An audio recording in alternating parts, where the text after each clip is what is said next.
Welcome to While We Were Distracted, the podcast where we explore topics that often get overshadowed in the rush of daily life. Okay, so listen to this. We're going to dive into a story today that kind of feels like, I don't know, something out of a political thriller.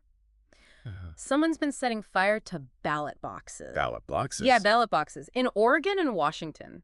Wow. I mean, seriously, like, who does that? Right. Like, what's the point? What are they trying to achieve by doing that? Well, that's what we're here to unpack today. I mean, the timing, right? Just days before a major election. It's kind of, I don't know, it's giving me chills. Yeah. No, it's definitely suspicious timing for sure. We've got these two articles from ABC News. They're both from October 28th that kind of lay out what we know so far. So are you ready to kind of dive into this and see what we can find? Absolutely. Yeah. Let's unpack it. Okay, cool. So first things first, let's talk timeline.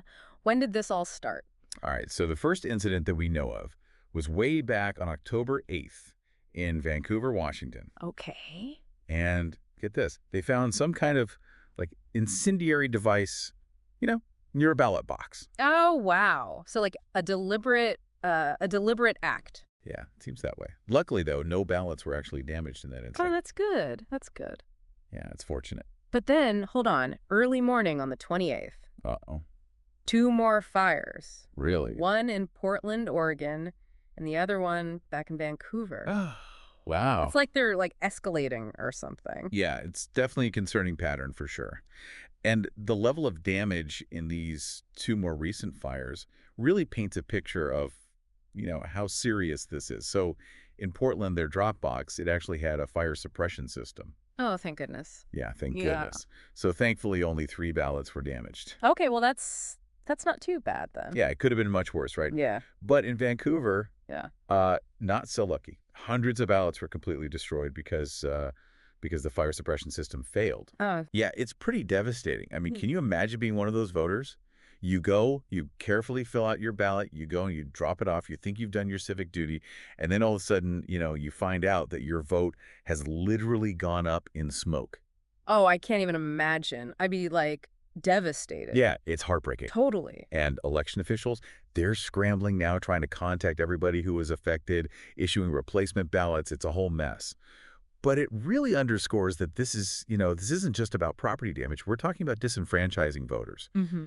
potentially impacting the outcome of an election. Yeah, that's a really good point. It's not just vandalism. It's like potentially, swaying an election. Right, exactly. So, okay, have they caught whoever's doing this? Like, do the authorities have any leads? So Portland police, they have identified a suspect vehicle from security footage. They've released a description. Oh, okay, it's a Volvo. A Volvo. All right, well, that narrows it down. Yeah. But they haven't nailed down a motive yet, so that's still a big question mark. Why? Why are they doing this? But I mean, come on, right? You set a ballot box on fire just days before an election. It's hard not to see that as like a very deliberate attempt to, interfere with the voting process. Yeah, you're not alone in thinking that. Yeah. Assistant Chief Amanda McMillan of the Portland Police Bureau, she expressed some serious concerns about efforts to, directly impact the election. Yeah, I mean, it's pretty blatant, isn't it? And what about the official reactions? What are the politicians saying about all this? They're not holding back. I bet. No, not at all. Governor Kotek of Oregon, she did not mince words. She called it un-American, Wow. straight up, Yeah. and vowed that voter intimidation would not be tolerated. Yeah. And over in Washington, Governor Inslee, he called it, you ready for this? Yeah. A violent attack on democracy, Whoa. and promised to beef up security around ballot drop-off locations. Okay, well, that makes sense. So, like, more police presence, more security cameras, that kind of thing. Yeah. Exactly. Make it harder for these things to happen again. Yeah, I mean, hopefully that will deter some of this. We can hope. And what about the congresswoman, the one whose district includes Vancouver? Oh, Representative Marie Gluesenkamp-Perez. Yeah, her. What's she saying about all this? She went even further. She's requesting 204/7 police presence. 204/7. 204/7 at every single ballot box in her district. Okay, well, talk about taking action. I mean, she's not messing around. No, not at all. It's interesting, though, to compare her response with that of her opponent, Joe Kent. Oh, okay, how so? Well, they both condemned the acts, of course. Right. But Kent, he emphasized his like continued faith in the ballot box system. And he's urging voters not to be scared off, not to be intimidated. So it's, two very different approaches to like a shared concern. Right. Yeah, that's interesting. It's like one is saying, let's lock everything down and make it as secure as possible. And the other one's saying, don't let this scare you. Keep voting. Yeah, exactly. Yeah. Two different strategies. But this whole situation, it just throws like gasoline on an already like fiery debate, right? About ballot drop boxes in general. Oh, yeah, totally. They've become like a total lightning rod, haven't they? Oh, absolutely. With lots of criticism, especially from, some folks on the right. Oh, for sure. And yet, like an Associated Press survey, I think I read this recently, found no widespread issues with them in the 2020 election. Right.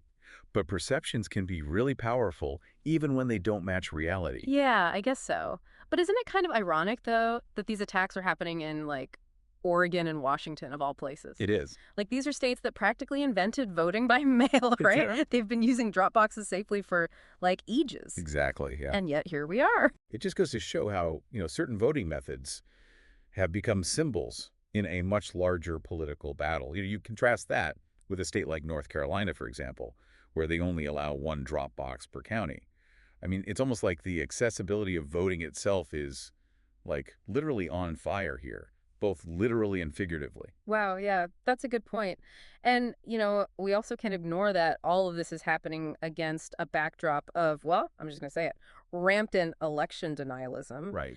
And a whole bunch of folks who seem to be, really dedicated to undermining, like, democratic processes in general. Absolutely. This isn't happening in a vacuum. We have to remember that. There's a context here. Mhm. Remember that fire in a Phoenix USPS drop box last week where ballots were also damaged? Oh, yeah, yeah. This seems to be a pattern emerging, and it raises some like really big questions, like how will this affect voter confidence, Mhm. especially in close races? Like think about the one in Washington's 3rd congressional district where one of these fires occurred. Oh, yeah.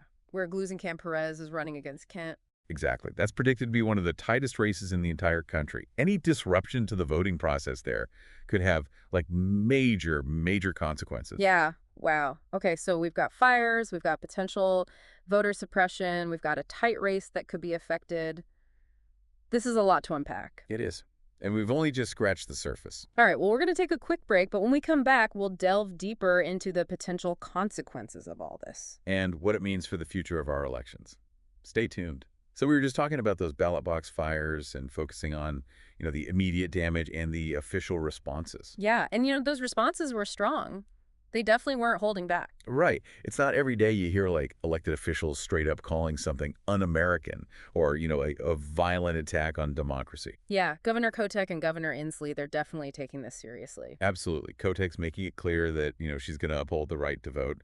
And Inslee's promising that 24/7 security at those ballot drop-off spots. Yeah, it's got to be done though, right? I mean, it's way bigger than just, replacing those burnt ballots. Oh, for sure. For sure.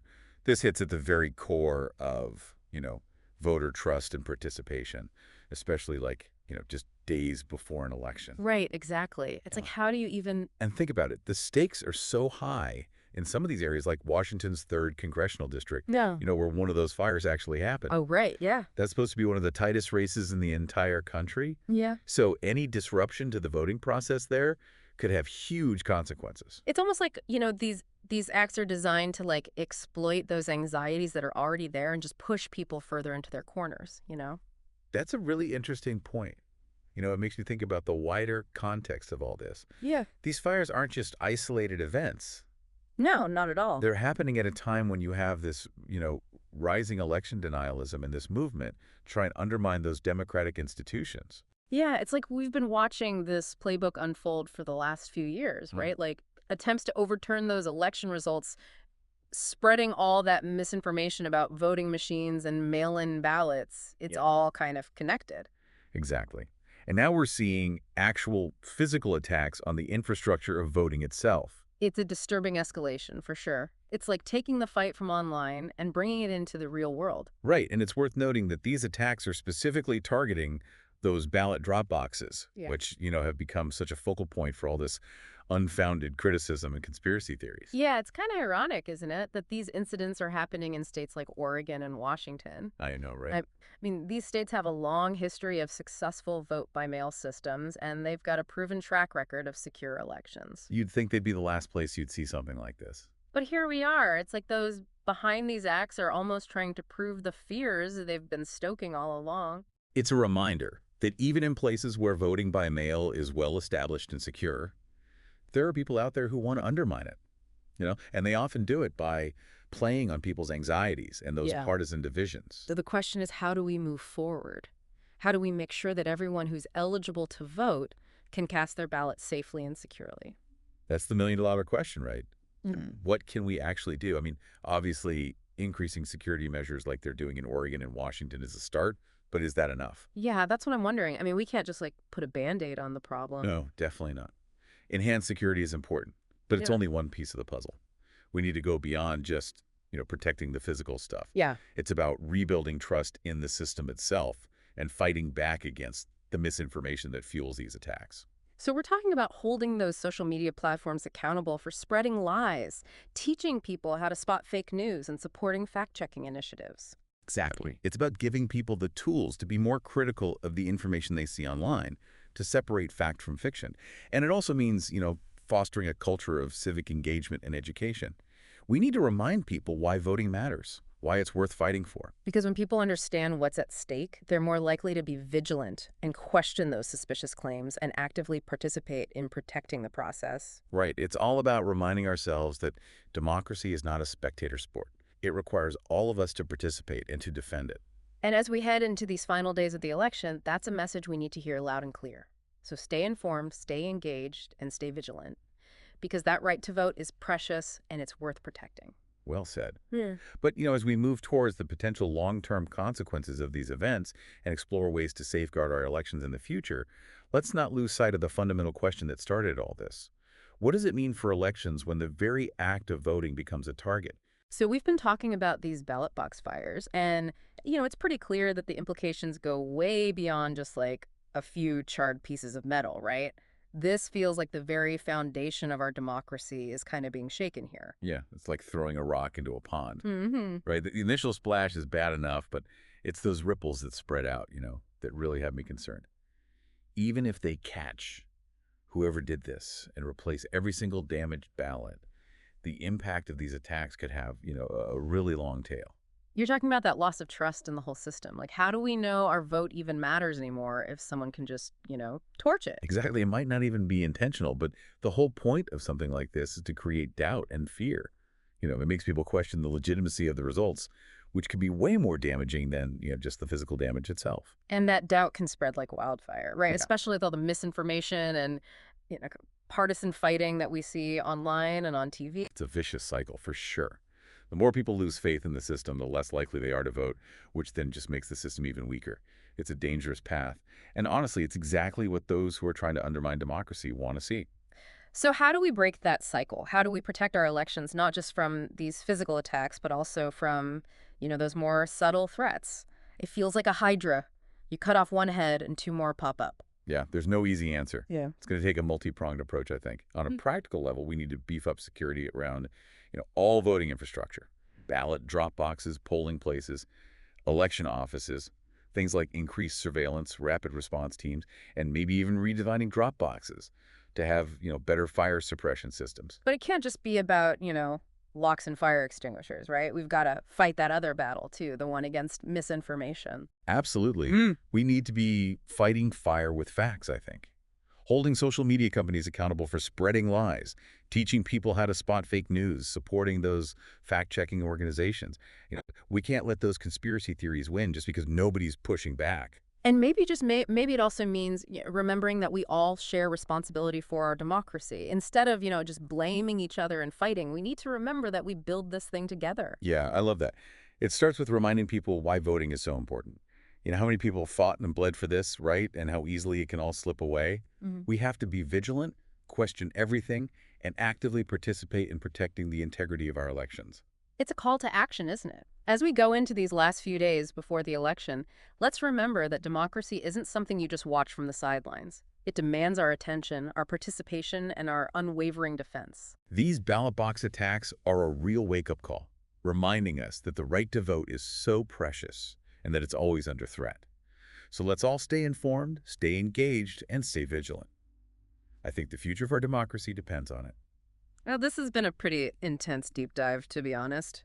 But sometimes I think facing these harsh realities head on is the first step towards building a better future.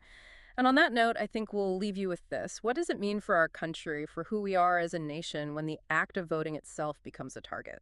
It's a question we should all be thinking about as we head to the polls and long after those votes are counted.